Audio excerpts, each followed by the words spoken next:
노무 판례 두 번째 시간 한 3개 정도 판례 보도록 하겠습니다. 요 네 번째 판례는 강화도 세종해운이라는 도선사가 있는데 그 도선사업 면허 변경 처분을 했어요. 세종해운에게. 그래서 그 상대방이 세종해운이야. 세종해운. 그런데 이 변경 처분이 기존 업자 제3자인데 요 제3자가 을이고 한림해운이에요. 한림해운에게는 요 변경 처분이 침익적인 것이죠. 침익적인 것이야. 그래서 요 제3자 한림해운이 요 변경 처분에 대해서 취소성을 제기한 사안이에요. 그래서 이제 쟁점 양가로 1번 직권으로 취소 변경한 경우 원래 이제 처분을 취소하면 소액이 없는 건데 이제 예외적으로 소액이 있는 경우가 어떤 경우냐, 그런 법리. 이 사안과 직접 관련된 것은 양가로 2번, 양가로 3번이에요. 선행 처분의 내용을 변경하는 후행 처분. 그래서 1차 변경 처분이 있었고요. 선행 처분이. 그다음에 2차 후행 변경 처분이 있었거든요. 그럴 때 선행 처분의 효력 존속 여부 알고 계시는 법리인데 1차, 2차 후행 변경 처분이 있으면 주된 부분을 바꿨으면 1차 처분은 소멸하는 것이고 일부만 바꿨으면 선행 처분은 존속하는 것이죠. 요 사안은 이제 일부만 바꾼 것이에요. 그 다음에 양가로 3번은 소액이 있느냐. 그 다음에 2차 처분 같은 경우에는 상대방 갑에게 불리한 내용이거든요. 그럴 경우에는 소액이 없다라는 내용이에요. 그 다음에 마지막으로 양가로 4번 기속력에 따른 행정처의 의무까지. 그래서 이 사안은 대상적 격, 양가로 2번, 양가로 3번 소익, 양가로 4번 기속력, 이 세 가지 한꺼번에 문제를 만들 수 있는 A급 문제죠. A급 문제. 그래서 양가로 1번에 있었던 처분을 직권 취소하면 처분은 더 이상 존재하지 않아서 소익이 없다. 그런데 다만 예외적인 경우 동그라미 1번 직권 취소에도 원상 회복이 이루어지지 않아 취소 판결로서 회복할 수 있는 권리나 이익이 남아있거나 동그라미 2번 동일 당사자 사이에서 처분과 동일한 사유로 위법한 처분이 반복될 위험이 있어 그러한 위법 확인 내지 불분명한 법률 문제에 대한 해명이 필요한 경우 이런 경우에 예외적으로 소익이 있을 수 있다. 요 관련된 사안은 마지막 세 번째 보는 판례에서 다루게 될 것이에요. 자, 양가로 2번 1 변경 처분과 2 변경 처분이 있었죠. 그래서 요 법리 주요 부분을 실질적으로 변경하면 선행 처분은 소멸해서 선행 처분에 대한 취소는 소익이 없지만 후행 처분 2차 변경 처분이 선행 처분 1차 변경 처분의 내용의 일부만을 소폭 변경한 이 사안이에요. 이런 경우에는 선행 처분은 소멸하는 것이 아니라 후행 처분에서 변경되지 않는 범위 내에서 존속한다. 그래서 소익이 있다. 이런 내용이죠. 대상도 되고 소익이 있다. 그래서 이제 이 사실관계를 보면 요 땡땡땡 호 세종해운에 대한 땡땡땡 호의 정원 부분만 일부 감축하는 것에 불구하고 2차 변경 처분이 1차 변경 처분 중 2차 변경 처분에서 되지 않고 남아있는 내용 즉 319톤 규모의 땡땡 세모 호를 요 땡땡땡 717톤 규모의 땡땡땡 호로 교체한다는 점. 정원 부분 감축하는 게 2차 변경 처분이고요. 이거는 1차 변경 처분 중 2차 변경 처분에 의해서 취소되지 않고 남아 있는 부분이니까 그런 부분의 경우에는 소액이 있다라는 내용이에요. 그래서 이 사안이 이제 1차 변경 처분이 화물 톤수만 늘려주는 세종해운 갑에 대한 톤수 늘려주는 변경 처분이죠. 톤수를 300톤대에서 700톤대로. 그럼 이제 을에게 불리한 것이잖아요. 근데 이제 2차 변경 처분은 요 정원 부분만 감축한다. 정원 부분만 감축한다라는 내용이니까 일부만 변경이죠. 1차 변경 처분은 그대로 존속하고 2차 변경 처분은 정원 부분만 감축하는데 이렇게 되면 이제 상대방 갑에게 불리한 것이라 소익이 없다라는 내용이에요. 그래서 양가로 3번에 보시면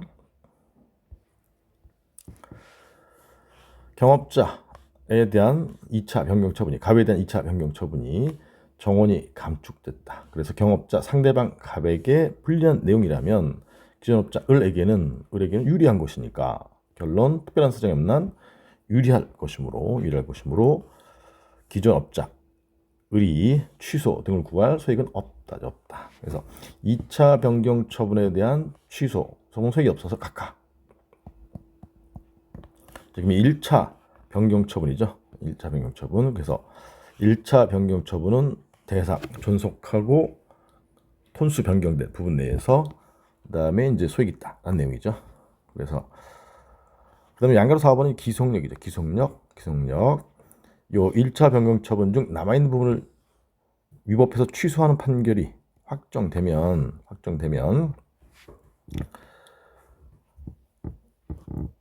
네, 여기 있네요. 1차 변경 처분이 위법하다고 판단해서 취소하는 판결이 확정되면 기속력에 따라서 그 판결에서 확인된 위법 사유를 배제한 상태에서 다시 처분하거나 그 밖에 위법한 결과를 제거하는 조치를 할 의무가 있다. 그래서 배제한 상태에서 다시 처분하거나 위법한 결과를 제거하는 조치를 할 의무, 그게 기속력이다. 기속력. 그럼 이 사안의 경우는 어떠냐? 따라서 피고 행정청은 기속력에 따라서 위법한 결과를 제거하기 위해서 요 법령에 따라서 상대방 세종회원 갑에 대해서 이 사건 항로에서 요 톤수가 증가했잖아요. 요 을에 비해서 땡땡땡호의 운항을 중단할 것을 명령하는 등 필요한 조치. 이게 위법한 결과를 제거하기 위해서 필요한 조치다. 이런 내용이에요. 그래서 정리하면 1차 변경 처분 톤수 늘어나서 을에게 불리. 2차 변경 처분은 정원만 감축했는데 을에게 유리. 1차, 2차에 대해서 제3자 을이 취소송을 제기했을 때 첫째 대상적 격 1차 선행 처분은 2차에서 일부만 변경된 것이니까 변경되지 않고 남아있는 부분 존속, 톤수 존속, 대상적 격. 그 다음에 2차 변경 처분은 역시 대상은 되지만 이제 소이익과 관련해서 1차 변경 처분의 대원소죠. 그리고 이제 원고적 격은 사익보호 규정에 있어서 인정. 그 다음에 협의의 소액은 1차 변경 처분의 경우에 취소 판결을 받을 실익이 있다. 소액 인정. 2차 변경 처분의 경우에는 자기의 을에게 유리한 것이어서 소액이 없어서 각하한다. 각하. 그 다음에 마지막으로 기속력이죠. 기속력 1차 변경 처분이 취소되면 위법한 결과를 제거하기 위해서 갑에 대한 세종회원이죠. 운항 중지 명령 등 조치를 취할 의무가 있다. 이렇게 정리할 수 있어요. 이 문제 자체는 안 나오지만 이런 논리로 일부만을 떼어서 낼 수 있다. 이렇게 보고 있어요. 그다음 두 번째 판례. 이건 이제 알고 계시는 판례죠.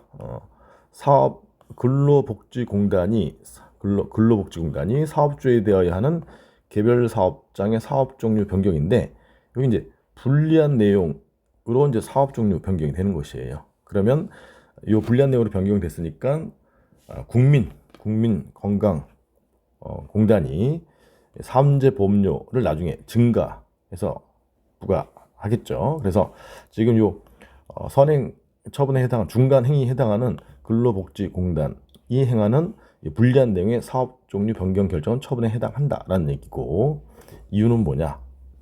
여기 나중에 산재보험료 요율이 인상되고 보험료가 증가되므로 사업주 갑의 권익에 직접 영향을 미치는 처분이다. 이런 쟁점이죠. 근데 요거는 알고 계시는데 대상은 알고 계시는데 기속력 방금 전에 봤듯이 이 사안의 경우에는 근로복지공단이 행정청인데 A인데 관계행정청 A1 누구냐? 나중에 산재보험료를 증가해서 부과시키게 되는 국민건강보험공단이죠. 그 밖에 관계행정청까지 기속한다. 여기 이제 포인트고 기속력에 따라서 방금 전에 본 거 위법사유 배제 다시 처분하거나 위법한 결과를 제한 조치를 취할 의무가 있다. 앞에서 본 것이죠. 그래서 결론 기성력에 따라서 이제 국민건강보험공단 A1이죠. A1 관계행정처인 국민건강보험공단은 직권으로 각각의 산재보험료 부과 처분을 취소하거나 변경하고, 왜냐하면 너무 많이 부과했으니까 사업주가 이미 납부한 보험료 중 정당한 액수를 초과하는 금액을 반환하는 등의 조치를 취할 의무가 있다. 여기 이제 기성력의 내용이다. 이런 얘기예요. 그래서 이 사안은 대상적 격 중간행위가 대상적 격 산재보험료 증가되기 때문에 충족, 그다음에 기성력 이런 의무가 있다. 이 두 가지예요. 그다음에 이제 여섯 번째 판례는 요 폐수 처리업자가 법을 위반했어요. 양가로 1번 그 내용이고, 양가로 2번에 대해서 양가로 3번이 이제 이 사안에 해당하는 것인데, 양가로 2번 참고로 보는 거예요. 여러 처분 사유에 관해서 여러 위반 행위가 있을 때 하나의 과징금 제재 처분을 했을 때 그중 일부가 인정되지 않으나 즉 위법하나 이런 뜻이죠. 위법하나. 그러나 그 위법 부분이 이 과징금 부과 처분에 영향을 미치지 않는다. 이게 이제 포인트. 영향을 미치지 않는다.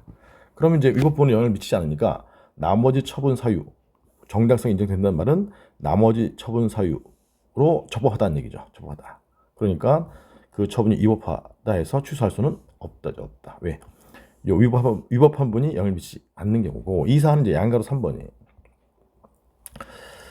여러 개 위반 행위에 대해서 정지 1월 세 개 위반 행위가 있었는데 여러 개의 처분을 합해서 세 개의 처분 사유로 3개의 1월 정지 처분을 합산해서 정지 3월 처분이라는 하나의 처분을 했어요. 이 가로 안에 있는 것은 제가 이제 여러분들 이해하기 편하게 다 넣은 것이에요. 그다음에 위반 행위별로 제재 처분의 내용을 구분하는 것이 가능하고, 이게 핵심이죠. 1 위반 행위, 2 위반 행위, 3 위반 행위가 있을 때 1 위반 행위 위법하다, 2, 3 위반 행위 적법하다. 구분이 분리 가능하다. 분리 가능하다면 1 위반 행위가 위법하니까 1 위반 행위만에 일부 취소 판결할 수 있다. 분리 가능성이 이제 일부 취소 판결의 기준이잖아요. 그래서 1 처분 사유에 따른 정지 1월 만이 위법한 경우, 즉 분리 가능한 경우 전부를 취소할 수는 없고, 원심에서는 전부를 취소했는데 전부를 취소할 수는 없고 이건 안 되고 일부만 취소해야 된다. 그래서 일부 취소 판결의 가능성, 이게 예전에 이제 출제됐었는데 다시 사례형으로 나올 수 있기 때문에, 나온다면 이 사례가 나올 것이고 이렇게 A급으로 찍은 것이죠. 그래서 이제 요 내용 이제 세 가지 처분사에 대해서 각각 1개월 영업정지 처분을 한 다음에 합산해서 3월 정지 처분을 했다. 근데 이 처분 사유, 3처분 사유는 인정된다는 말은 적법하나 1처분 사유가 인정되지 않는다라는 말은 위법하다. 그러니까 위법하니까 결론 1처분 사유에 관한 1개월 정지만 취소해야 된다. 이게 법리예요. 예, 그리고 마지막 다음 시간에 20 판례 마치도록, 이번 시간 마치고 다음 시간에 끝내도록 하겠습니다. 안녕.